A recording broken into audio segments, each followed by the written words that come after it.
Secret Garden by Frances Hodgson Burnett. Chapter 4. Martha.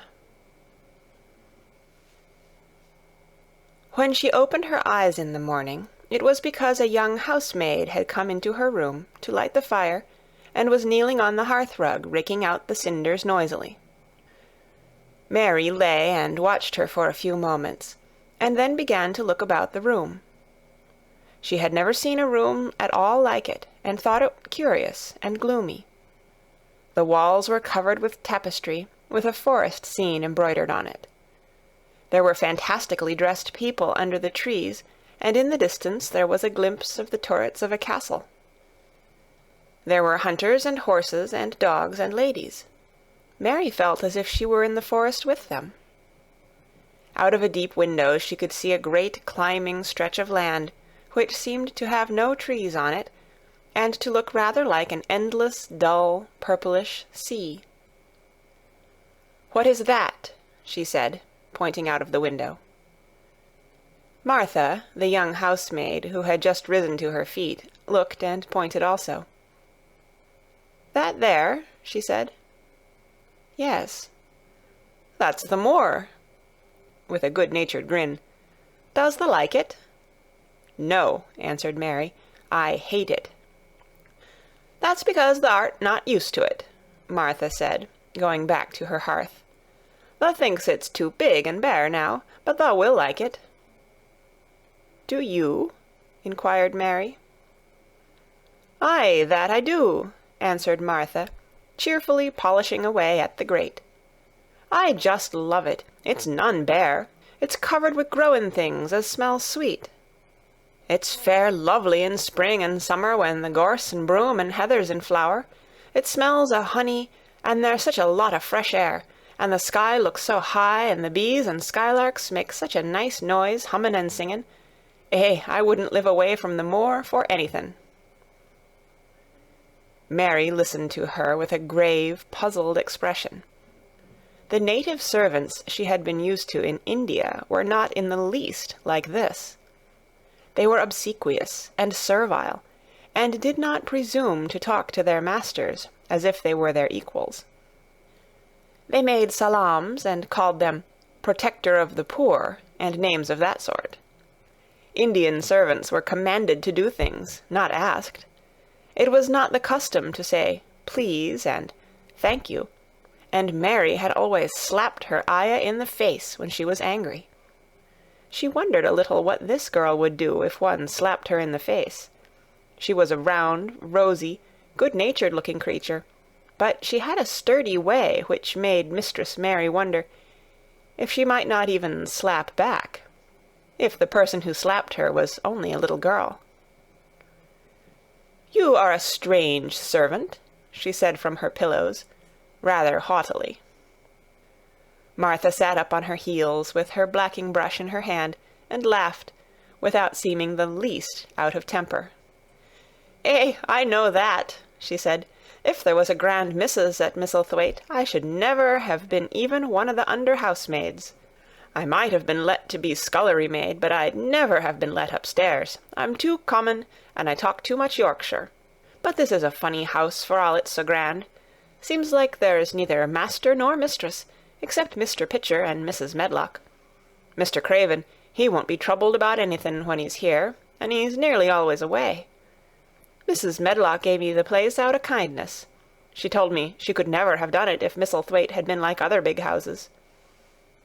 "Are you going to be my servant?" Mary asked, still in her imperious little Indian way. Martha began to rub her grate again. "I'm Mrs. Medlock's servant," she said stoutly, "and she's Mr. Craven's. But I'm to do the housemaid's work up here and wait on you a bit. But you won't need much waitin' on." "Who is going to dress me?" demanded Mary. Martha sat up on her heels again and stared. She spoke in broad Yorkshire in her amazement. "Canna tha dress thysen?" she said. "What do you mean? I don't understand your language," said Mary. I forgot," Martha said. "Mrs. Medlock told me I'd have to be careful, or you wouldn't know what I was saying. I mean, Can't you put on your own clothes?" "No," answered Mary, quite indignantly. "I never did in my life. My ayah dressed me, of course." "Well," said Martha, evidently not in the least aware that she was impudent, "it's time thou should learn. Thou cannot begin younger. It'll do thee good to wait on thysen a bit. My mother always said she couldn't see why grand people's children didn't turn out fair fools, what with nurses, and being washed and dressed and took out to walk as if they was puppies." "It is different in India," said Mistress Mary disdainfully. She could scarcely stand this, but Martha was not at all crushed.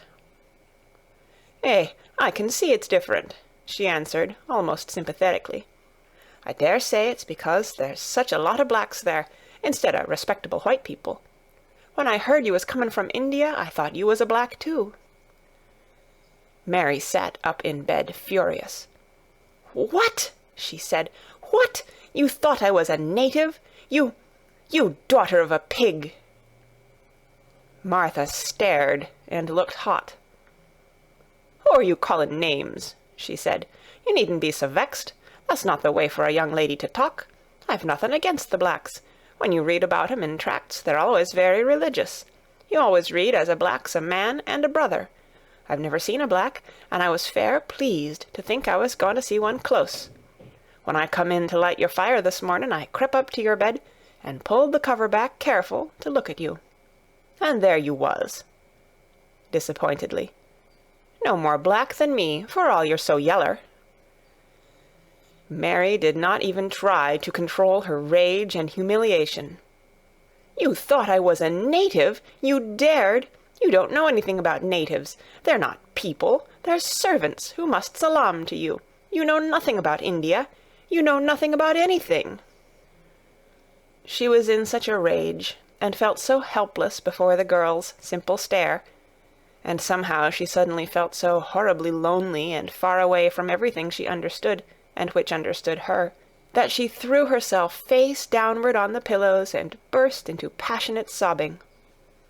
Martha was a little frightened, and quite sorry for her. She went to the bed and bent over her. You mustn't cry like that there," she begged. "You mustn't for sure. I didn't know you'd be vexed. I don't know anything about anything, just like you said. I beg your pardon, miss. Do stop crying." There was something comforting and really friendly in her queer Yorkshire speech and sturdy way, which had a good effect on Mary. She gradually ceased crying and became quiet. Martha looked relieved. "It's time for thee to get up now," she said. "Mrs. Medlock said I was to carry the breakfast and tea and dinner into the room next to this. It's been made into a nursery for thee. I'll help thee on with thy clothes if thou'll get out of bed. If the buttons are at the back, thou cannot button them up thyself." When Mary at last decided to get up, the clothes Martha took from the wardrobe were not the ones she had worn when she arrived the night before with Mrs. Medlock. "Those are not mine," she said. "Mine are black." She looked the thick white wool coat and dress over, and added with cool approval, "Those are nicer than mine." "These are the ones thou must put on," Martha answered. "Mr. Craven ordered Mrs. Medlock to get 'em in London. He said, 'I won't have a child dressed in black wandering about like a lost soul,' he said. 'It'd make the place sadder than it is. Put colour on her.' Mother said she knew what he meant. Mother always knows what a body means. She doesn't hold with black herself." "I hate black things," said Mary. The dressing process was one which taught them both something. Martha had buttoned up her little sisters and brothers, but she had never seen a child who stood still and waited for another person to do things for her, as if she had neither hands nor feet of her own. "Why doesn't thou put on thy own shoes?" she said, when Mary quietly held out her foot. "My ayah did it," answered Mary, staring. "It was the custom." She said that very often. It was the custom. The native servants were always saying it. If one told them to do a thing their ancestors had not done for 1,000 years, they gazed at one mildly and said, it is not the custom, and one knew that was the end of the matter. It had not been the custom that Mistress Mary should do anything but stand and allow herself to be dressed like a doll. But before she was ready for breakfast, she began to suspect that her life at Misselthwaite Manor would end by teaching her a number of things quite new to her. Things such as putting on her own shoes and stockings, and picking up things she let fall. If Martha had been a well-trained, fine young lady's maid, she would have been more subservient and respectful, and would have known that it was her business to brush hair and button boots, and pick things up and lay them away. She was, however, only an untrained Yorkshire rustic, who had been brought up in a moorland cottage with a swarm of little brothers and sisters, who had never dreamed of doing anything but waiting on themselves and on the younger ones, who were either babies in arms, or just learning to totter about and tumble over things. If Mary Lennox had been a child who was ready to be amused, she would perhaps have laughed at Martha's readiness to talk, but Mary only listened to her coldly, and wondered at her freedom of manner. At first she was not at all interested, but gradually, as the girl rattled on in her good-tempered, homely way, Mary began to notice what she was saying. You should see 'em all," she said. "There's 12 of us, and my father only gets 16 shilling a week. I can tell you my mother's put to it to get porridge for 'em all. They tumble about on the moor and play there all day, and mother says the air of the moor fattens 'em. She says she believes they eat the grass, same as the wild ponies do. Our Dickon, he's 12 years old, and he's got a young pony he calls his own." "Where did he get it?" asked Mary. "He found it on the moor with its mother when it was a little one, and he began to make friends with it, and give it bits o' bread, and pluck young grass for it. And it got to like him, so it follows him about, and it lets him get on its back. Dickon's a kind lad, and animals likes him." Mary had never possessed an animal pet of her own, and had always thought she should like one. So she began to feel a slight interest in Dickon, and as she had never before been interested in anyone but herself, it was the dawning of a healthy sentiment. When she went into the room which had been made into a nursery for her, she found that it was rather like the one she had slept in. It was not a child's room, but a grown-up person's room, with gloomy old pictures on the walls, and heavy old oak chairs. A table in the centre was set with a good substantial breakfast, but she had always had a very small appetite, and she looked with something more than indifference at the first plate Martha set before her. "I don't want it," she said. "Thou doesn't want thy porridge?" Martha exclaimed incredulously. "No." "Thou doesn't know how good it is. Put a bit of treacle on it, or a bit of sugar." "I don't want it," repeated Mary. Said Martha, "I can't abide to see good victuals go to waste. If our children was at this table, they'd clean it bare in 5 minutes." "Why?" said Mary coldly. "Why?" echoed Martha. "Because they scarce ever had their stomachs full in their lives. They're as hungry as young hawks and foxes." "I don't know what it is to be hungry," said Mary, with the indifference of ignorance. Martha looked indignant. "Well, it would do thee good to try it. I can see that plain enough," she said outspokenly. "I've no patience with folk as sits and just stares at good bread and meat. My word, don't I wish Dickon and Phil and Jane and the rest of 'em had what's here under their pinafores." "Why don't you take it to them?" suggested Mary.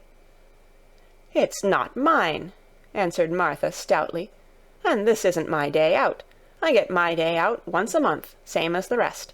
Then I go home and clean up for mother and give her a day's rest." Mary drank some tea and ate a little toast and some marmalade. "You wrap up warm and run out and play, you," said Martha. "It'll do you good, and give you some stomach for your meat." Mary went to the window. There were gardens and paths and big trees, but everything looked dull and wintry. "Out? Why should I go out on a day like this?" Well, if thou doesn't go out, thou'lt have to stay in, and what has thou got to do?